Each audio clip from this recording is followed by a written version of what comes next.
The applause was still bouncing off the ballroom walls when Trent finished his vows. He held my hands like he was holding a trophy. His voice was smooth, practiced, warm.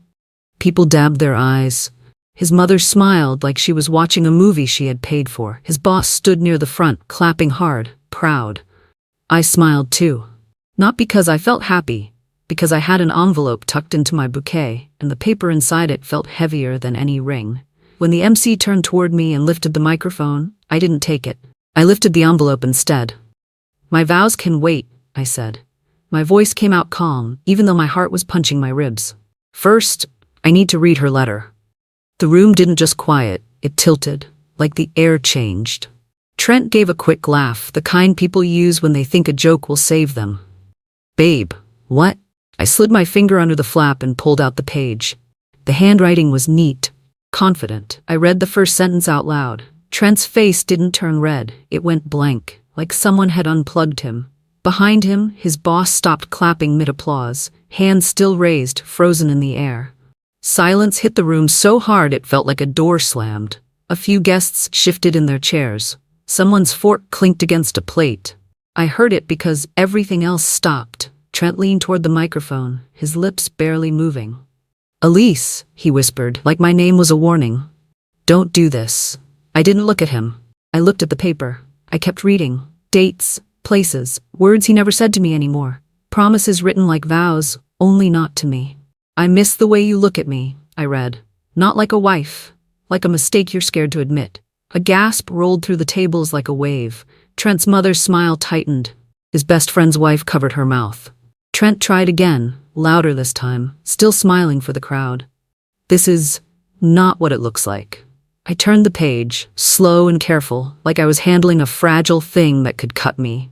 Then I reached the line that made my stomach twist, even though I already knew it was coming. "He said he'd leave you after tonight," I read, voice steady. "He said the renewal would seal his image, and then he'd be free." Trent's hand shot toward my wrist, not hard, desperate. "Stop." I pulled away without flinching, and the room stayed silent, waiting for my next sentence like it was a verdict. A chair scraped loudly as my father stood up so fast his knees hit the table. The sound broke the spell for 1 second, then everyone froze again. Trent's mother didn't stand. She didn't move. Her smile cracked the way glass cracks. Quiet, sharp, final. She stared at Trent like she was trying to command him with her eyes. Trent forced another laugh, thin and shaky. "Okay, everyone, listen. This is a misunderstanding. Someone's trying to mess with us." But he didn't sound angry. He sounded scared. I looked out at the faces I knew. My cousin with tears in her eyes. Trent's coworkers who suddenly wouldn't meet my gaze. The couple from our neighborhood who had brought us a gift card and a smile. 120 people. Family, friends, bosses, colleagues. A room full of witnesses. "I'm not guessing," I said. "I'm not assuming." Trent reached toward the letter again, like if he could grab it, it would disappear. I stepped back, still holding the bouquet in one hand and the paper in the other. He whispered through his teeth, "Elise, please." That please wasn't love. It was damage control. I nodded once, almost polite. "Sure," I said. "You're right. One letter could be a misunderstanding." Then I reached into the bouquet again. I pulled out a second envelope, thicker than the first. Trent's eyes locked on it like he recognized a weapon. The second envelope felt warm from my palm, like it had been waiting for this moment. A few people leaned forward in their seats without realizing it. Even the band stopped adjusting their instruments. The photographer lowered his camera, unsure if he should keep shooting. Trent's breath hitched. He lifted his hands, palms out, like he was calming a wild animal. "Elise," he said again, softer. "Let's talk, not here." I held the envelope up so everyone could see it. "We've talked," I said. "For years, I talked. You smiled, you promised, then you disappeared into your late meetings." That's when I finally took the microphone. "My name is Elise," I said, and it wasn't an introduction, it was a reminder. And I'm not guessing. I opened the second envelope and slid out the pages. Printed, not handwritten. Screenshots, receipts, the kind of proof that didn't rely on feelings. Trent's boss took a step back like the stage got too close. I could feel my hands trembling, but I kept my shoulders straight. I made sure my voice stayed level, because if I sounded wild, he would use it. I glanced at Trent.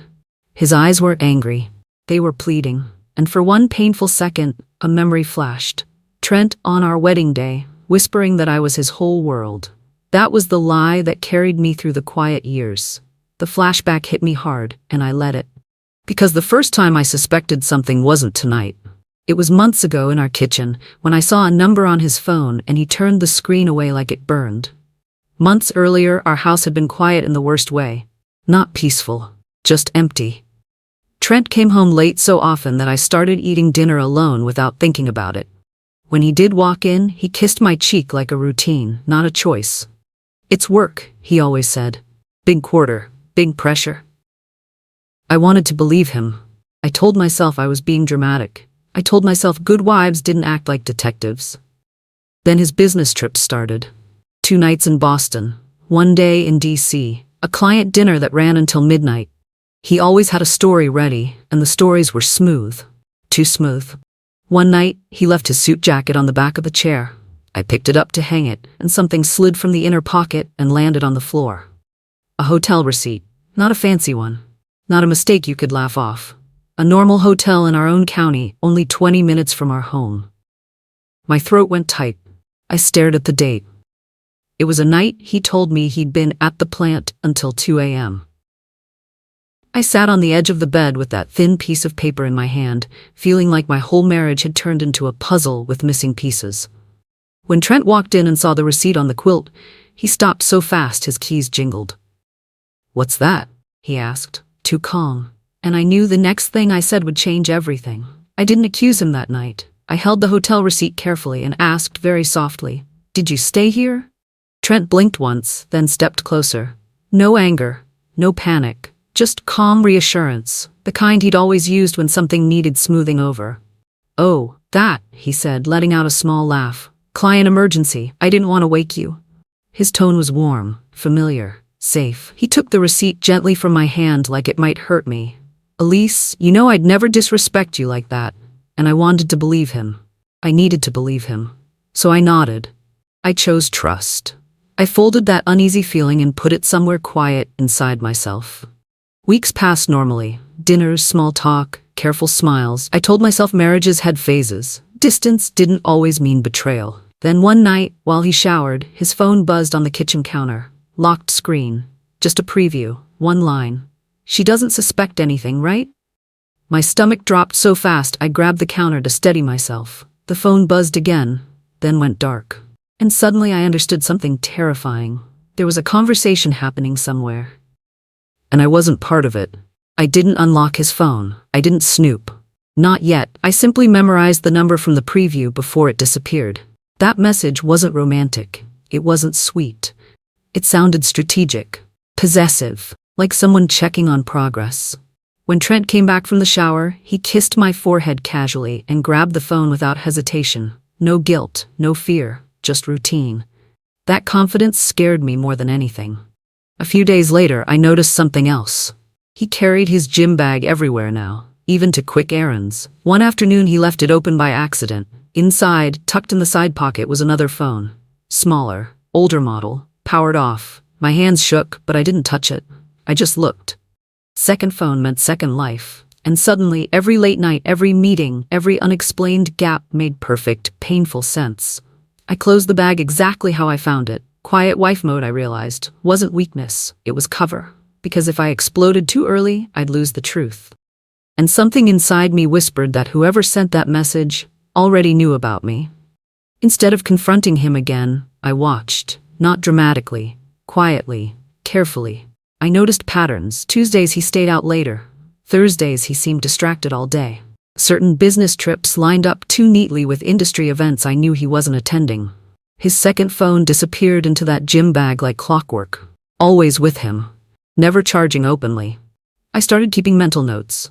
Dates, times, behavior shifts. He seemed relaxed, almost relieved, as if my earlier trust reassured him he was safe. That hurt more than the suspicion. One evening, while helping organize a charity gala guest list for him, something I'd done for years, I saw a familiar number on a sponsor contact sheet. The same number from that text preview, attached to a woman's name. Someone in his professional circle. Someone who had attended events I hosted. Someone who shook my hand once and called me lovely. The realization didn't explode. It settled cold in my chest. She knew exactly who I was, and she stayed anyway. Which meant this wasn't hidden from her, only from me. And that quiet knowledge stayed with me. Right up until the vow renewal night. Back in the ballroom, whispers rippled like wind through tall grass. Phones were out now. Some guests tried to hide it, but tiny camera lights flickered everywhere. People weren't just attending anymore, they were documenting. Trent shifted closer to the microphone, smile returning in pieces. Folks, let's give Elise a moment. She's emotional tonight. Soft, gentle, slightly dismissive. The exact tone he used when he wanted people to doubt me without sounding cruel. But the room didn't buy it. Not fully. His boss stood near the stage steps, arms folded now instead of clapping. Trent's co-workers exchanged tight looks. My cousin squeezed my sister's hand. The energy had changed. Trent leaned toward me again, voice low. We can fix this privately. Please. That word please sounded rehearsed, like crisis management, not regret. Before I answered, his boss stepped closer. Not angry, just direct. Trent, he said quietly, but the microphone caught it. Is this true? No accusation, no drama, just a question heavy enough to tilt careers. Trent opened his mouth, closed it, and for the first time all night, he didn't have a smooth answer ready. I lifted the page again before he could speak. Not fast, not aggressive, just steady. This part matters, I said, because it explains the timing. The ballroom felt smaller somehow. People leaned in without meaning to. Even the servers stopped moving trays. I read the next paragraph aloud. He said once his public image stabilized, we could stop hiding. He said the renewal would make him look committed. After that, he'd be free to marry me. A soft, stunned murmur spread across the tables. This wasn't just an affair anymore. It sounded calculated, planned. Trent shook his head quickly. Context matters. You don't know what she meant. But I wasn't finished. I lowered the page slightly and looked directly at him. Not angry, just tired. She works in your professional circle, Trent, I said. Same events, same donors, same reputation ecosystem. That word, ecosystem, made a few of his colleagues glance sharply at one another. They understood implications I hadn't even spelled out. Public image, career alignment, strategic relationships. This wasn't reckless cheating, it was careful positioning. And the realization hit the room all at once. His mistress wasn't separate from his life. She was part of the image he'd been building, which meant everything I'd done to polish that image had unknowingly protected their secret. Flashback again, but this time not about suspicion, about effort. For years, I helped shape the image people loved about Trent. I organized charity dinners, smoothed awkward conversations, wrote thank you notes he never had time for. When he needed a warm introduction at events, I made it happen. People called us the perfect couple. They said I balanced him, softened him, made him relatable, and I believed that was partnership. Looking back now, I see something else. That polished image wasn't just success. It was camouflage. The stability I created gave him freedom to move without suspicion. A trusted husband didn't get questioned. A respected public figure didn't raise alarms. Even his mistress, I realized, benefited from that shield. No one questioned their professional overlap because everyone trusted the marriage they saw. I wasn't just his wife.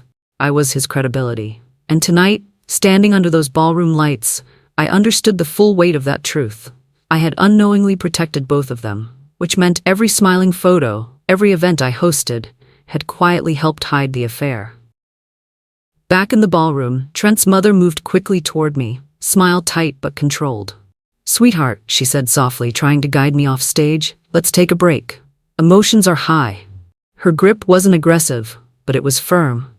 The kind meant to redirect without causing a scene. I stepped back gently. No, thank you, I said, calm, polite, clear. That refusal seemed to surprise her more than the letter itself. I'd always been agreeable, easy. I glanced at the guests, then back at her. I already spoke with professionals before tonight, I added quietly. The words hung heavier than shouting would have.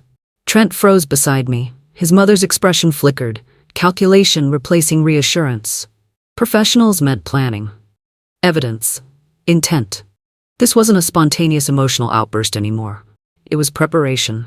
A few guests exchanged looks. Someone near the back whispered, lawyers? I didn't confirm. I didn't deny. But Trent suddenly understood something very clearly. I hadn't come unprepared, and whatever happened next wasn't going to be controlled by him. Some guests looked relieved, like they thought the reveal had reached its peak. Affair exposed, embarrassment delivered, truth aired. But that wasn't why I stood there. I didn't come for revenge, I said into the microphone. I came for truth. And truth usually has layers. That word, layers, shifted the room again. Trent's breathing changed. Subtle but noticeable if you knew him well. I made peace with the affair months ago, I continued. Painful, yes, but survivable. What worried me more was everything surrounding it. He stepped closer, voice low enough only I could hear. Elise, stop, please. I didn't look at him, because sometimes, I said calmly, infidelity isn't the biggest secret in a marriage. The murmurs grew louder.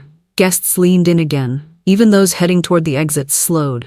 Trent's composure started slipping. Not dramatic, just cracks. And I realized something.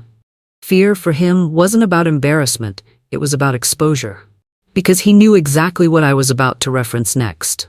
And he knew it wasn't just emotional betrayal anymore. It was something bigger. Trent pulled me aside briefly while the officiant awkwardly filled space for the guests. His smile stayed intact for appearances, but his voice dropped. We can fix this, he whispered. Counseling, time off, whatever you want. That tone again, negotiation, not remorse. The affair meant nothing, he added quickly. It was stress, work pressure. It's over. I listened, really listened, and for the first time I didn't feel anger, just clarity. Then explain the financial irregularities, I said quietly. His eyes flickered, just once. But enough. What irregularities? He asked, too fast. The ones I found while preparing our taxes, I replied. Silence stretched between us. Not the comfortable silence of marriage. The dangerous silence of someone realizing their secret isn't secret anymore. You're misunderstanding, he said finally. But he didn't sound confident, he sounded cautious. Because the affair could be spun, emotional mistakes happen, people forgive, financial inconsistencies, those invite questions no public figure once asked. And Trent, more than anyone, valued public perception, which meant what I'd discovered scared him far more than the letter ever could.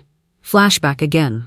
Quieter this time. Less dramatic, but more revealing. It started during tax season, something routine, something married couples do together. I noticed small discrepancies first, minor payments that didn't match known expenses, transfers labeled vaguely, numbers that technically balanced but felt oddly placed, nothing illegal on the surface. Just off. I asked casually. Trent brushed it aside. Business reimbursements, networking costs, professional obligations. His explanations sounded logical, smooth, practiced, but curiosity stayed with me. So I reviewed statements more closely. That's when I found the hidden account. Not secret exactly, just buried under layers most people wouldn't notice. And some payments from that account weren't business-related at all. They were consistent. Quiet, directed toward individuals rather than companies. Silence maintenance, I realized later. Not bribes exactly. Not provable at first glance. Just financial encouragement for discretion. Including, I suspected strongly, the woman whose letter I held tonight. Standing in that ballroom now, those memories aligned sharply. Because the affair hadn't been impulsive. It had been managed, funded, protected. And that realization told me something chilling. Trent hadn't just hidden a relationship. He'd invested in keeping it hidden. Back in the ballroom, the shift was obvious. Trent's co-workers weren't whispering anymore. They were watching carefully. Calculating. Some stepped farther away, like proximity suddenly carried risk. Reputation is fragile in professional circles. One crack invites questions people have been quietly holding. I saw it happen in real time. His boss kept his distance now, arms crossed. A colleague near the bar leaned toward another and said something I couldn't hear, but their expressions said enough. Then someone closer to the front, a woman from his office I'd met before, spoke softly but clearly enough for others to catch it. I heard rumors months ago, she said. I just didn't want to believe them. That sentence landed heavier than the letter. Because rumors meant pattern. Pattern meant credibility. And credibility meant this wasn't just my word anymore. Trent's jaw tightened. He realized the narrative was slipping from his control. Not exploding, not chaotic, just slowly, inevitably shifting. And once public perception begins moving like that, it rarely moves back. Trent tried a different approach. Softer voice, concerned husband posture. Elise is overwhelmed, he said gently to the guests. Big night, emotional moment. He wasn't accusing me directly, just reframing, suggesting instability without saying it outright. It was subtle, effective usually. But tonight, something had changed. Because I stayed calm, completely calm. No raised voice, no tears, just steady breathing and measured words. And people noticed contrast. A composed woman rarely looks irrational. Trent's mother, however, began losing her composure. Small signs at first, tight lips, restless hands, that polished smile slipping. She stepped forward abruptly. This spectacle is unnecessary, she said sharply. Family matters should stay private. That tone, firm, controlling, made several guests exchange uncomfortable looks. Because suddenly it didn't feel like guidance, it felt like pressure. And pressure in public settings often backfires, especially when the person applying it seems more concerned with image than truth. For the first time tonight, her confidence cracked. You're sabotaging this family, Trent's mother said, louder now. After everything we've given you. Given me. Not shared, not built together. That wording caught people's attention. I didn't argue. I didn't defend emotionally. I simply stated facts, quietly. I organized every major event Trent attended for 5 years, I said. Handled guest coordination, drafted correspondence, managed public-facing details. A few heads nodded. Some guests remembered those events. I reviewed our financial filings annually, I continued, which is how I noticed the discrepancies. That word, discrepancies, carried weight without accusation, and I watched realization spread slowly across the room. Not dramatic, just dawning understanding, because credibility isn't loud, it's consistent. And people began connecting dots themselves. Trent's mother stopped speaking. Her earlier authority suddenly looked defensive instead of protective, which changed everything. Because once an audience believes you're credible, they start listening differently. The first guests began leaving quietly. Not dramatic exits, just polite goodbyes, quick hugs, soft murmurs. But the message was clear. Comfort had vanished. Trent's boss avoided eye contact completely now. A colleague checked his watch repeatedly. Someone from our extended family slipped out through the side door. Social consequences rarely explode, they erode, and erosion had started. Trent finally pulled me aside again, this time without performance. No audience voice, no public polish, just him. I'm scared, he admitted softly. Those words surprised me, not because they weren't true, but because he rarely said anything unstrategic. This could affect everything, he added. Career, reputation, relationships. I listened, calm, detached, because fear acknowledged privately doesn't erase harm done publicly. And for the first time tonight, he wasn't trying to control the narrative. He was reacting to it, which meant the balance had shifted. And he knew it. He tried one final approach, negotiation. If you stop here, Trent said quietly, we can settle this respectfully. Privacy, financial security, counseling if you want, public unity. Carefully chosen words, designed to sound generous, responsible, protective. But underneath, I heard the same priority, image management. I don't want destruction, I said honestly. I never did. That surprised him. I saw it. Because he expected anger, revenge, dramatic escalation. Instead, I continued calmly. I wanted accountability, transparency, respect, simple things, basic things. Silence stretched between us. Trent looked tired suddenly, not defeated yet, but aware the old strategies weren't working, because calm truth is harder to counter than emotional accusation. And tonight wasn't about punishment, it was about clarity, which, ironically, made the consequences far more unavoidable. The consequences didn't explode overnight, they unfolded slowly, professionally, methodically. Trent's workplace opened what they called a routine internal review, neutral wording, serious implications. I heard it first from one of his colleagues who quietly reached out to check on me. Concern, not gossip. That mattered. Family pressure intensified too. Calls, messages, careful questions framed as support but clearly fishing for damage control. Trent tried to reassure everyone he could manage it, that it would blow over, that narratives could still be shaped. But the confidence in his voice wasn't convincing anymore. Because once trust cracks publicly, perception changes permanently. And perception drives professional credibility. I watched him realize that, in real time. His usual composure slipped. His responses grew shorter, less polished. For the first time, he couldn't spin the situation into something manageable. And he knew it. Eventually, the confrontation everyone had been quietly anticipating happened. Not dramatic, not explosive, just unavoidable. Trent stepped forward again before the remaining guests, voice noticeably unsteady now. "I made mistakes," he said. No deflection, no humor, no image polishing. The admission hung in the air, heavy. No applause followed, no supportive murmurs, just silence, the kind that signals accountability, not sympathy. He continued, confirming the affair without excuses this time, acknowledging the hurt publicly. It wasn't redemption.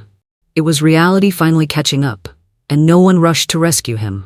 Not his colleagues, not his mother, not even the guests who once admired him most. Because credibility, once damaged, isn't easily restored, especially when the damage contradicts the very image you built. That silence said everything. When I finally stepped away from the renewal stage, it wasn't dramatic. No triumphant exit, no tears, no confrontation, just calm movement toward the door.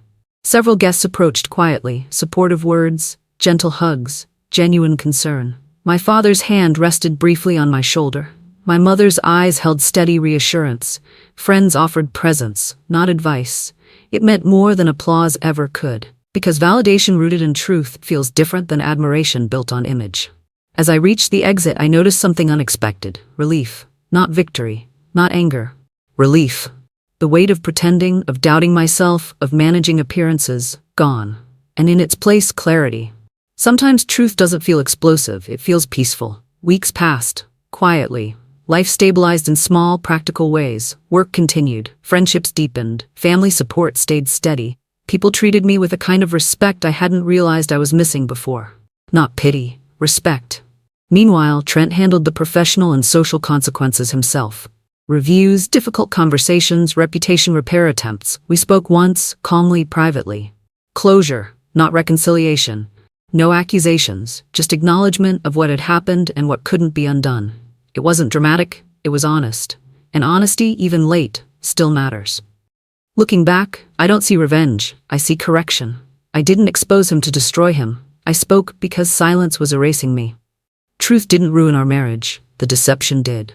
What changed afterward wasn't just my circumstances, it was my confidence, my boundaries, my understanding of what partnership should actually feel like. Life moved forward, slowly, steadily, in healthier ways. No grand finale. Just dignity, independence, peace. And if anyone ever asks why I chose that moment to speak, the answer stays simple. He wanted a perfect image more than a real marriage. So I gave him the truth instead.